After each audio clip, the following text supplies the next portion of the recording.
माझे नाव सुनीता रामभाऊ बारगजे। आज आपण इयत्ता 10वीचा मराठी विषय पाहणार आहोत। मराठी विषयामधील गद्य विभाग पाठ 3 आजी कुटुंबाचं आगळ। या पाठाचे लेखक आहेत महेंद्र कदम। ह्यांचा जन्म 1972 साली झालेला आहे। या लेखकांचा परिचय आपण थोडक्यात आता पाहणार आहोत। या लेखकांचं पूर्ण नाव डॉक्टर महेंद्र सुदाम कदम। या लेखकांचं मूळ गाव वडशिंगे, तालुका माढा, जिल्हा सोलापूर। त्यांचं शिक्षण MA PhD आहे।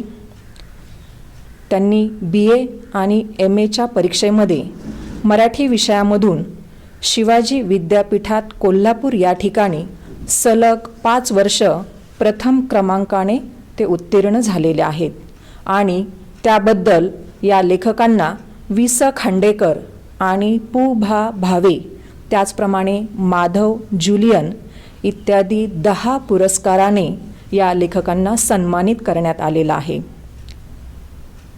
डॉक्टर महेंद्र कदम हे सध्या विठ्ठलराव शिंदे कला महाविद्यालय टेंभुर्णी या ठिकाणी प्राचार्य म्हणून कार्यरत आहेत।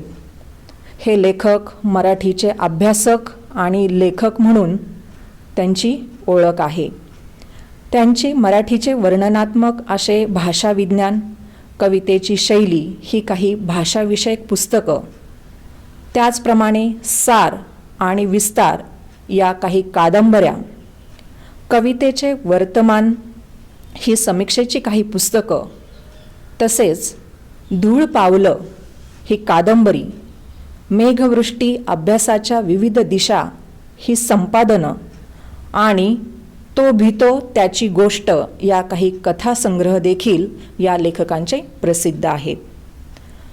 कवितेची शैली या पुस्तकास 2007 साली महाराष्ट्र शासनाचा दादोबा पांडुरंग पुरस्कार सुद्धा या लेखकांना मिळालेला आहे। आता आपण हा जो आज पाठ पाहणार आहोत, आजी कुटुंबाचं आगळ, हा पाठ आगळ या कादंबरीमधून घेतलेला आहे। आता आपण या पाठाचा थोडक्यात परिचय पाहणार आहोत की या धड्यामध्ये थोडक्यात काय सांगितलेलं आहे, थोडक्यात सार आपण पाहत आहोत। ग्रामीण संस्कृतीमधील एकत्र कुटुंब पद्धतीचं दर्शन जे आहे ते आपल्याला या पाठामधून पाहायला मिळणार आहे। एकत्र कुटुंब पद्धतीमधील कुटुंबाचा आधार असणारी म्हणजे आजी आणि ग्रामसंस्कृतीच्या संस्कारातील लेखकांचं जे काही बालपणाचं जे वर्णन आहे ते वर्णनसुद्धा आपण या पाठामध्ये पाहणार आहोत।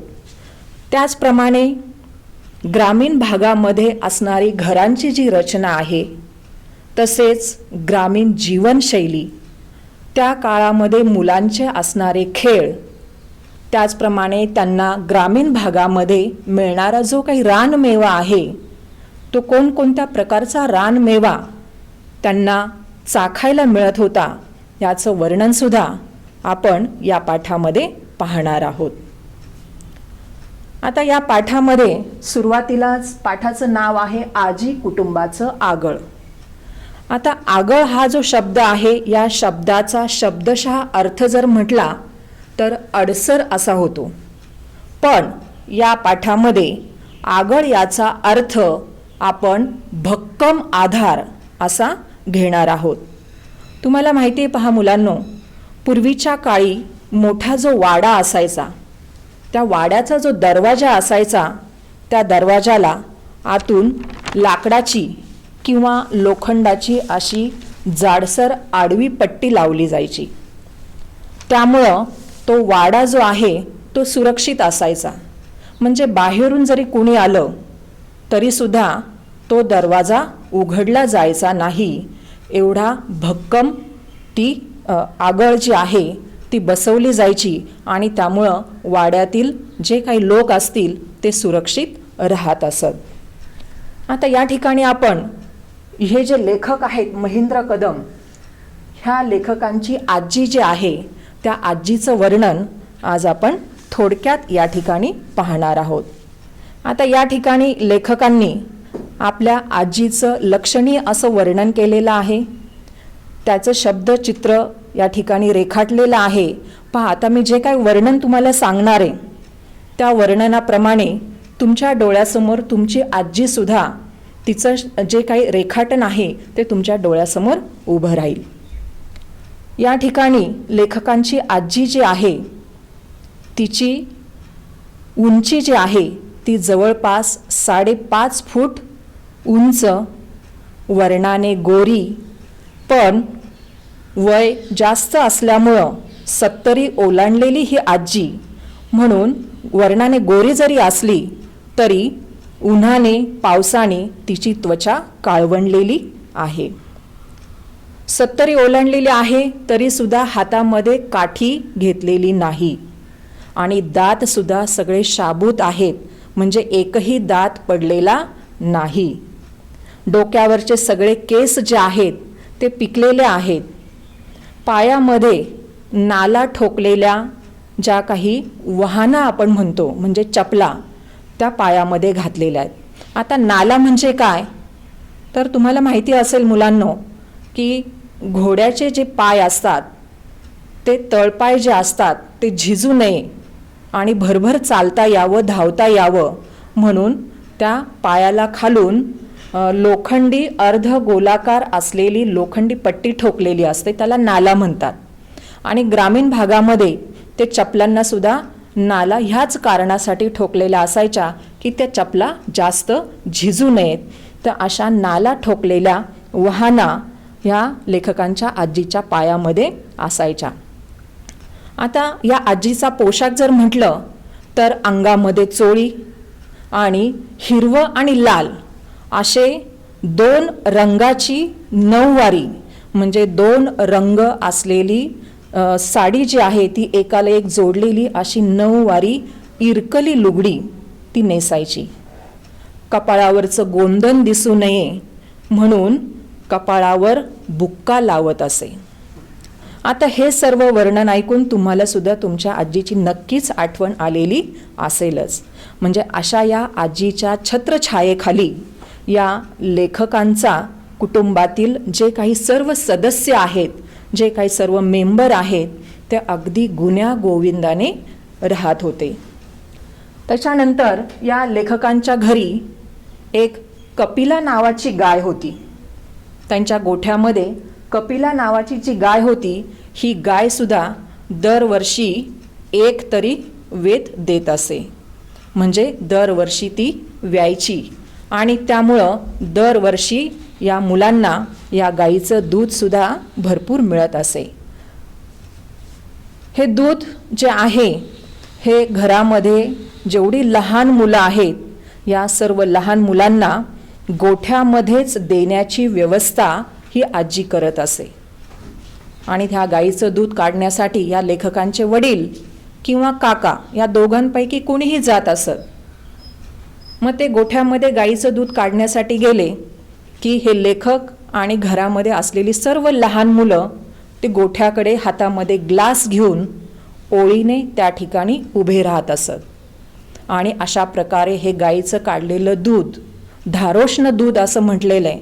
धारोष्ण म्हणजे काढल्याबरोबर ते जे दूध आहे ते कोमट असतं, असं हे ताजं ताजं दूध देण्याची व्यवस्था ही त्यांच्या आजीने त्यांना केलेली असायची. त्याचं कारण म्हणजे घरामध्ये या आजीला 4 सुना होत्या. वेगवेगळ्या घरून आलेल्या ह्या 4 सुना. कोण जाणे कोणत्या मुलाला कमी जास्त देईल म्हणून आजीचा नेहमी कटाक्ष असायचा की ह्या सर्व मुलांना गोठ्यामध्येच दूध मिळालं पाहिजे.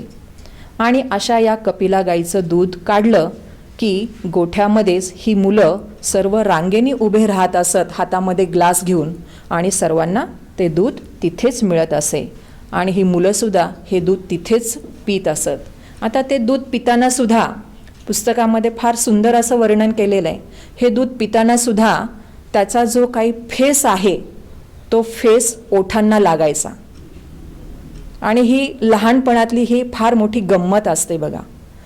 ते जे फेसाळलेलं दूध ओठाला लागायचं, त्यामुळे ही लहान मुलं एकमेकांकडे बघून हसायची आणि अशा प्रकारे आनंदाने त्या दुधाचा उपभोग घेत असत. घरातील कामाच्या वाटण्या. आता घरामध्ये ह्या आजींना ज्या 4 सुना होत्या, ह्या घरामधील कामाच्या सुद्धा वाटण्या आजीच करून देत असे. कारण घरामध्ये कोणी कोणतं काम करायचं हे आजीने अगदी नेमून दिलेलं असायचं. आणि हे जे काम आहे हे कायम एकच काम नाही. म्हणजे कोणी धुणी धुवायची, कोणी भांडी घासायची, कोणी भाकरी थापायच्या, कोणी कालवण करायचं, कोणी झाडून काढायचं. ही जी कामं आहेत ही प्रत्येकीला आजीने ठरवून दिलेली असायची. आणि प्रत्येक आठवड्याला प्रत्येकीचं हे जे काम आहे रोटेशनप्रमाणे बदलत जायचं. म्हणजे एक आठवडाभर जिने भाकरी थापलेल्या असतील तिने पुढच्या आठवड्यामध्ये दुसरं काम करायचं. अशा प्रकारे हे रोटेशनप्रमाणे त्यांचं काम सतत बदलत असायचं. जर एखादीला काम ते जमत नसेल तर ही आजी स्वतः त्या सुनांना ते काम शिकवायची. पण तिला नेमून दिलेलं काम हे तिने केलंच पाहिजे, इकडे मात्र ह्या आजीचा अगदी कटाक्ष असायचा. पण ह्या घरकामातून मात्र कोणाचीही सुटका होत नसे. येत नसेल तर आजी शिकवणार, पण तिचं काम तिनेच केलं पाहिजे याकडे आजीचं फार बारकाईने लक्ष असायचं. त्याच्यानंतर बाळ गोपाळांची पंगत. सकाळच्या वेळेला स्वयंपाक झाला की सर्वात प्रथम घरामध्ये जेवढी लहान मुलं असतील त्या सगळ्यांना अगोदर जेवायला मिळायचं. कारण ही लहान मुलं आहेत आणि त्यांना अगदी पंक्तीने जेवायला बसायची. आणि त्यावेळेला ही आजीसुद्धा तिथेच बसून असायची. कारण सगळ्या मुलांना सर्व प्रकारचे पदार्थ पोटभर खायला मिळायला हवेत याकडे आजीचं लक्ष असायचं. स्वयंपाक झाला की आजीच्या देखरेखीखाली ह्या बाळ गोपाळांची पंगत जेवायला बसायची. आणि अजूनही एका गोष्टीकडे आजीचं खूप बारकाईने लक्ष असायचं की ही लहान मुलं जेवत असताना ताटामध्ये उष्ट खरकट अन्न जे आहे ते वाया जाऊ नये म्हणून तिचे खूप लक्ष असायचे. त्यामुळं ही लहान मुलं ताटामध्ये जेवढं काही जेवायला वाढलेलं असेल, जेवढे काही पदार्थ वाढलेले असतील ती सर्व संपवत असत याकडे आजीचं फार बारकाईने लक्ष असायचं. त्यामुळं नकळतपणे ह्या मुलांवर अशा प्रकारे हे संस्कारसुद्धा घडत असत. लहान मुलांच्या जेवणानंतर सर्व लहान मुलांचं जेवण झालं की मग त्यांचं जेवण झाल्यावर रानामध्ये जी पुरुष मंडळी कामासाठी गेलेली आहेत त्यांच्या भाकरी बांधल्या जायच्या. खेडेगावामध्ये तुम्हाला माहिती आहे की एक फडकं असतं कापड, त्याच्यामध्ये भाकरी बांधल्या जातात आणि मोठ्या भांड्यामध्ये किंवा डब्यामध्ये भाजी काढून ठेवली जाते. शहरामध्ये आपण डब्यामध्ये जेवण आणतो, पण ग्रामीण भागामध्ये फडक्यामध्ये त्या भाकरी बांधल्या जातात. मुलांचं जेवण झालं की मग रानामध्ये काम करण्यासाठी जी पुरुष मंडळी गेलेली आहेत त्यांच्यासाठी भाकरी बांधल्या जायच्या. आणि मग त्याच्यानंतर घरामध्ये असलेल्या सगळ्या बायका ज्या आहेत, स्त्रिया ज्या आहेत त्या जेवायला बसायच्या. त्याच्यानंतर घरातील दुपार. जेवण वगैरे झाली की तोपर्यंत दुपार होत असे. सकाळी बघा आपण शहरामध्ये नाश्ता करतो, पण ग्रामीण भागामध्ये सकाळी नाश्ता न करता त्याला निहारी म्हणतात, भाजी भाकरी खाल्ली जाते. त्याच्यानंतर घरातली जी दुपार आहे या दुपारच्या वेळेला सुद्धा काही ना काहीतरी कामं चालू असायची. म्हणजे दुपारपर्यंतची सगळी कामं आटोपली, जेवण वगैरे हे सगळी कामं आटोपली की थोडीशी विश्रांती आजी घेत असे. पण आजीची जी विश्रांती आहे ती सुद्धा किती सावध असायची बघा. ती अगदी बसल्या बसल्या थोडासा एक डुकला घ्यायची. म्हणजे कुठे बारीकसा जरी आवाज झाला तरी तिला लगेच जाग यायची.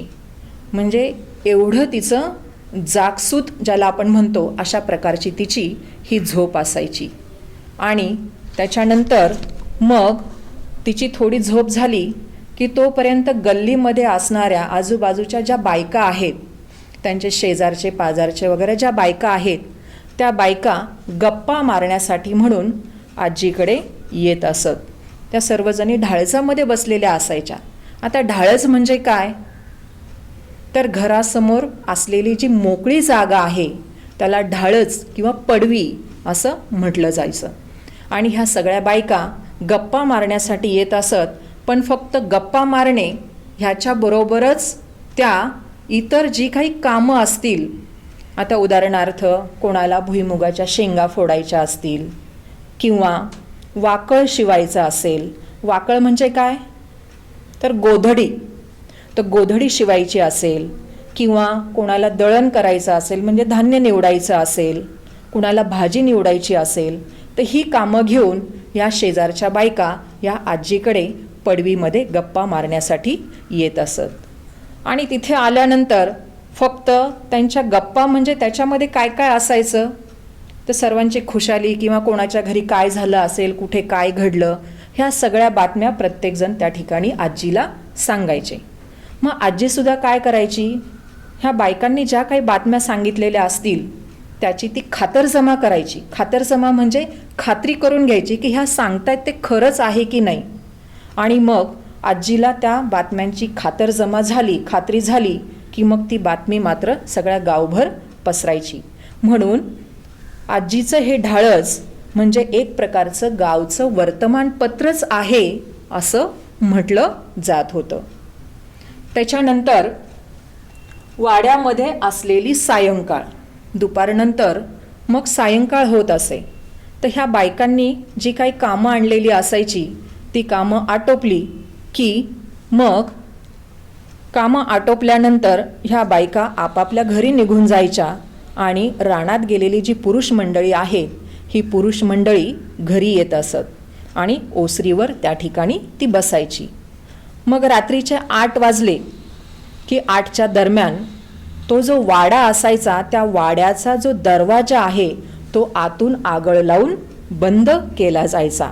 म्हणजे दरवाजाच्या आतून एक जाड अशी लाकडी पट्टी आडवी लावली जायची की बाजूला खोबणी आणि दोन्ही बाजूला खोबणी असून त्याच्यामध्ये ती अडकवली जायची की जेणेकरून बाहेरचं माणूस कुणीही आतमध्ये येऊ शकणार नाही. म्हणजे अशा प्रकारे तो वाडा सुरक्षित असायचा. त्याच्यानंतर मुलांचं खेळणं.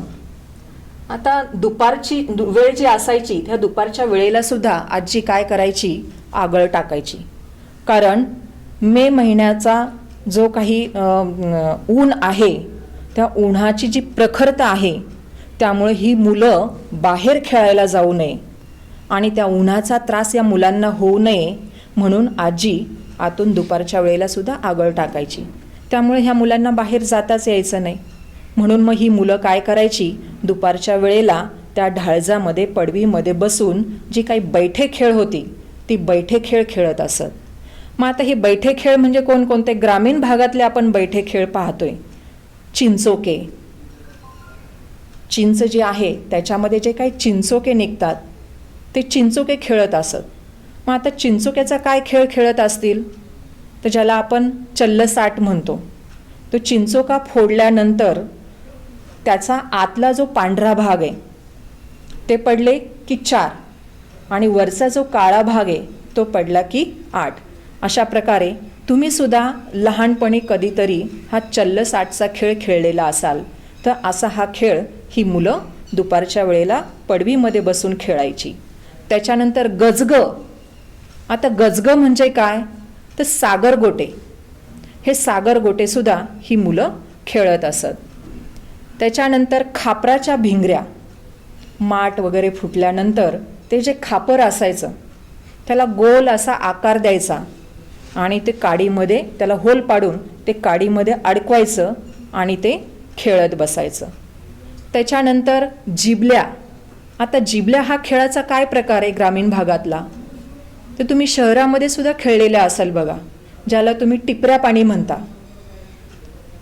चौकोनी घरं आखायची आणि फरशीचा एखादा तुकडा घेऊन त्या घरामध्ये आपण टाकायचा आणि लंगडी घालत घालत तो पुढच्या घरामध्ये ढकलायचा.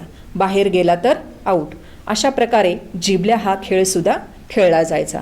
त्याच्यानंतर चुळूचुळू मुंगळा म्हणजे हात एकावर एक घासायचे आणि दुसऱ्याने हातावर मारायचं आणि तो चुकवण्याचा आपण प्रयत्न करायचा. भोवरा हा तर खेळ सगळ्यांनाच माहिती आहे. नंतर गोट्या यासारखे बैठे खेळ या ठिकाणी पडवीमध्ये ही लहान मुलं खेळत असत. नंतर मग हळूच आजीचा डोळा चुकून ही लहान मुलं बाहेर जात असत. थोडंसं ऊन कमी झालं की ही मुलं जरा बाहेर जायची. मग बाहेर गेल्यानंतर मैदानी खेळ जे आपण म्हणतो म्हणजे बाहेर अंगणामध्ये खेळले जाणारे जे खेळ आहेत ते खेळ म्हणजे विट्टी दांडू, हाही खेळ तुम्हाला माहिती आहे. नंतर शिवनापाणी ज्याला आपण पकडापकडी म्हणतो, वडाच्या पारंब्यांना लोंबकळून झोका घेणे, विहिरीमध्ये पोहणे आणि कंटाळा आला की तिथेच मातीवर लोळणे आणि मातीवर लोळून झालं की पुन्हा विहिरीच्या पाण्यामध्ये उडी घेऊन पोहणे आणि असे हे खेळ खेळून झाले की ही मुलं घरी यायची. मग ही मुलं घरी आल्यानंतर आजी ओळखायची ही मुलं नक्कीच पोहून आलेली आहेत. त्यामुळं आजीची बोलणीसुद्धा खावी लागायची. अशा प्रकारे ह्या लहान मुलांचे बैठे खेळ, मैदानी खेळ ग्रामीण भागामध्ये मोठ्या आनंदाने चालत असत आणि हे सर्व या लेखकांनी अनुभवलेलं आहे. ते स्वतः हे खेळ खेळलेले आहेत. त्याच्यानंतर निसर्गदत्त रानमेव्याचा आस्वाद. निसर्गदत्त म्हणजे निसर्गामधून मिळणारा जो रानमेवा आहे त्याचा आस्वादसुद्धा डॉक्टर महेंद्र कदम या लेखकांनी घेतलेला आहे. आता रानमेवा कोणकोणता मिळायचा तर गाभोळ्या चिंचा. वा, तोंडाला लगेच पाणी सुटलं असेल ना. म्हणजे अर्धवट पिकलेल्या ज्या चिंचा आहेत त्या अशा गाभोळ्या चिंचा. त्याच्यानंतर मीठ लावलेली कैरी कापून त्याला मीठ लावून मस्तपैकी खायची. बांधावरची बोरं, बोरीचं झाड जे आहे ती बोरं पाडायची, झाडालाच पिकलेली असतात आणि ती बोरं खायची. नंतर उंबर पिकल्यानंतर सुद्धा बघा, तुम्हाला इकडे अंजीर माहिती आहे, अंजीर सारखंच ते लागतं, फक्त त्याचा आकार जरा थोडासा लहान असतो. त्याच्यानंतर ढाळं म्हणजे काय माहिती आहे? तर ढाळं म्हणजे आपण हरभरा खातो की नाही, त्या हरभऱ्याच्या फांद्या ज्या आहेत, घट्टे ज्याला आपण म्हणतो, ते ढाळं. गहू ज्वारीचा हुरडा म्हणजे गहू ज्वारीच्या कणसामध्ये ती दाणं परिपक्व होण्याच्या अगोदरची जी प्रक्रिया आहे, कोवळी दाणं असतात, ती कणसं काढून, ती भाजून, ती चोळून, स्वच्छ करून त्याचा कचरा जो आहे तो बाजूला करायचा आणि तो हुरडा खायचा. त्याच्यानंतर छोटी तंबाटी म्हणजे ज्याला तुम्ही टोमॅटो म्हणता, तर अशी ही पिकलेली छोटी छोटी तंबाटी रानामध्ये जाऊन झाडाची तोडायची आणि खायची. कलिंगडं, शेंदाडं ज्याला काकडी आपण म्हणतो, हा शेंदाडं म्हणजे काकडीचाच एक प्रकार आहे, पण तो आकाराने छोटा असतो आणि असा हिरवा असतो. करडीची पात्रची भाजी. आता करडईची भाजी तुम्हाला माहिती आहे, तशाच आकाराची ती पात्राची जी पानं असतात ती एक पालेभाजी आहे, ती भाजीसुद्धा खाल्ली जायची. ज्वारीची हिरवीगार ताटं, ज्वारी जी आहे त्याचं जे ताट आहे म्हणजे ती जी वनस्पती आहे त्याचं ताट जे आहे ते हिरवगार असतं, त्यावेळेला ते गोड लागतं, ते सोलून खाल्लं जातं. कवट तुम्हाला माहिती आहे, तेही पिकल्यानंतर फोडून खाल्लं जातं. तुरीच्या किंवा मटकीच्या शेंगा, झाडाला असतानाच तुरीच्या आणि मटकीच्या हिरव्या ज्या शेंगा आहेत, दाणे परिपक्व झालेले पण हिरव्या असलेल्या ज्या शेंगा आहेत त्या तोडायच्या आणि खायच्या. त्याची उकड करायची म्हणजे उकडून खायच्या. किंवा हुलग्याचं माडगं, हुलगे जे आहेत त्या हुलग्याचं माडगं म्हणजे ते दळून आणून त्याच्या पिठापासून त्याची उकड केली जाते आणि ते खाल्लं जातं, असं हे हुलग्याचं माडगं. असा हा सगळा रानमेवा जो आहे, या रानमेव्याचा आनंद या लेखकांनी आणि त्यांच्या भावंडांनी त्या ग्रामीण भागामध्ये अनुभवलेला आहे, त्याचा आस्वाद घेतलेला आहे. बघा, हे सगळं ऐकल्यानंतर आपल्याला सुद्धा असं वाटतं की आपणही खरंच या ग्रामीण भागामध्ये, खेडेगावामध्ये कुठेतरी जावं आणि या सगळ्याचा आस्वाद आपल्याला सुद्धा घेता यावा असं आपल्याला सुद्धा वाटत असेल. आणि तुम्हाला जर तशी संधी मिळाली तर नक्कीच तुम्ही काय करा, त्याचा आस्वाद घ्या आणि हा जो मिळालेला आनंद आहे हा कायम आपल्या स्मरणामध्ये राहणारा असाच आहे. त्याच्यानंतर आपण या पाठाचा समारोप पाहणार आहोत की या पाठामध्ये थोडक्यात आपण काय पाहिलेलं आहे. तर हे सगळं वर्णन ऐकल्यानंतर तुम्हाला सुद्धा तुमचं जे काही बालपण आहे, त्या बालपणी तुम्ही अनुभवलेल्या ज्या काही गोष्टी असतील त्या तुम्हाला आठवत असतील. बघा, तुमची आजीसुद्धा तुम्ही लहान असताना गोष्टी सांगायची, म्हणजे गोष्टी सांगणारी, कधी कधी तर गाणे म्हणत आपल्याला थोपटवत झोपवणारी आजी आपल्याला आठवत असेल. कधी जर आपल्याला काही लागलं, आपण पडलो किंवा कुठे काही खरचटलं, कापलं, असं काही लागलं किंवा आपण आजारी पडलो तर आपल्यावर घरगुती उपचार करणारी ही आजी आपल्याला आठवते. किंवा आपल्याला घरातलं कुणी रागवलं, आपल्याकडनं काहीतरी चुकलं असेल, लहान मुलं म्हटलं की चुका होणारच आणि आपल्याला रागवणारच, कारण ह्या चुका सुधारल्याशिवाय आपल्यावर सुद्धा चांगले संस्कार होऊ शकत नाहीत. त्या चुका आपल्याही लक्षात येत नाहीत. आणि चुका झाल्यानंतर जर आपल्याला कुणी रागवलं तर ही आजी मात्र काय करते, आपली बाजू घेते, आपल्याला जवळ घेते आणि तिच्या गोड शब्दामध्ये, गोड वाणीमध्ये ती आपल्याला समजावून सांगत असते. तसेच एखादं जर आपण चांगलं काम केलं, आपल्या वयाच्या कोतीप्रमाणे जर एखादं चांगलं काम जर केलं तर कौतुक करणारी आजीसुद्धा आपल्याला आठवते, आपण पाहिलेली आहे. म्हणजे असे अनेक प्रकारचे संस्कार करणारी ही आजी आजही आपल्याला आठवते. म्हणजे लेखकांची आजीसुद्धा खऱ्या अर्थाने त्यांच्या या कुटुंबियांची आगळच होती.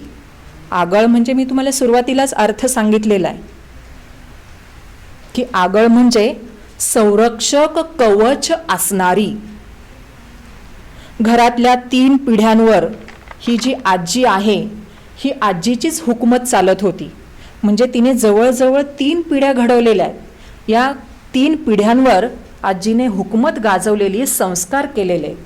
म्हणजे एकत्र कुटुंब पद्धतीतील या कुटुंबामध्ये जे काही वादविवाद, आज आपण पाहतो विभक्त कुटुंब पद्धती आहे, तरीसुद्धा वादविवाद होतात, भांडणं होत असतात. पण लेखकांची ही एकत्र कुटुंब पद्धती असताना सुद्धा त्या कुटुंबामध्ये वादविवाद नाही.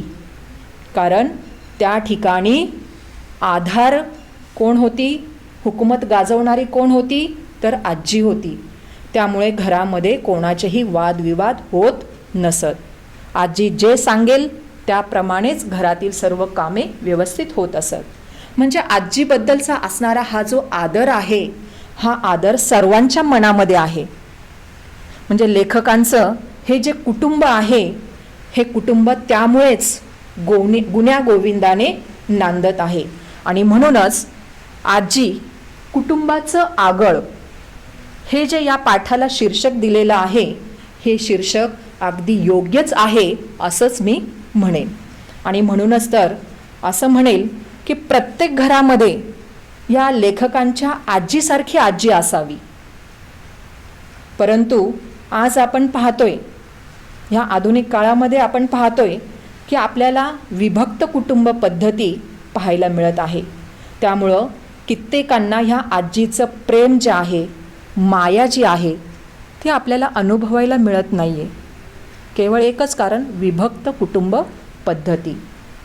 कारण अलीकडे आपण पाहतो की आजी आजोबा म्हणजे घरामध्ये असणारी अडगळ असं आपल्या आईवडिलांना वाटत आहे. त्यामुळं आज या आजी आजोबांचं स्थान जे आहे ते आपल्याला वृद्धाश्रमामध्ये पाहायला मिळतंय. म्हणजे पहा मुलांनो, आजीचं महत्त्व तुम्ही जाणून घ्या. आज आजी आजोबांना आपण वृद्धाश्रमामध्ये पाहत आहोत, ही किती लाजिरवाणी गोष्ट आहे. आणि जर तुम्हाला खरंच तुमच्यावर चांगले संस्कार घडवायचे असतील, तुमच्यावर चांगले संस्कार होतात, त्याबद्दल वाद नाही आहे, पण त्याहीपेक्षा आजीची असणारी जी माया आहे, ज्या काही संस्कारिक गोष्टी आहेत, त्या तुम्हाला या आजीकडूनच अनुभवायला मिळतील. तो आनंद तुम्हाला आजीबरोबर उपभोगायला मिळणार आहे. त्यासाठी नक्कीच तुम्ही तुमच्या आजी आजोबांना तुमच्या घरामध्ये एक महत्त्वाचं स्थान दिलं पाहिजे असं मला वाटतंय. आणि म्हणूनच मला मनापासून सांगावंसं वाटत आहे की आजी हवी घराघरात, आजी हवी घराघरात, संस्कार रुजावे मनामनात. धन्यवाद.